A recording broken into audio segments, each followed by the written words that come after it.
అందరికీ నా పేరు కుర్ర సాహు. గత రంగిల్సింగి పంచాయతీ పరిధిలో హెడ్ క్వార్టర్ దాదాపు 5 సంవత్సరం తర్వాత నాడు నేడు భాగంగా స్కూల్ బిల్డింగ్ అనేది ప్రొవైడ్ చేశారు. చేసినప్పుడు కూడా అది ప్రజెంట్ తాత్కాలికంగా అలా వదిలేశారు. దాని మీద ఇప్పుడు ఉన్న పరిస్థితి డిఆర్ డిపోలో విద్యార్థులు ఒక చదువు అనేది ఒక బిల్డింగ్లో కేటాయిస్తున్నారు.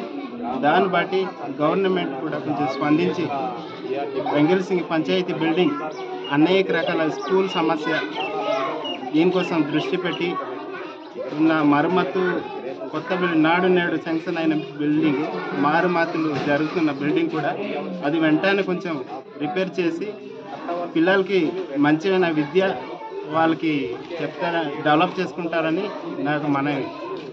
ఎంతమంది పిల్లలు ఉన్నారు? ప్రస్తుతానికి మన హెడ్ క్వార్టర్ స్కూల్లో 62 మంది ఉన్నారు స్ట్రెంత్. ఇప్పుడు ప్రజెంట్ 3 టీచర్లు ఉన్నారు. కాబట్టి ఈ డిఆర్ డిపో బిల్డింగ్ అనేది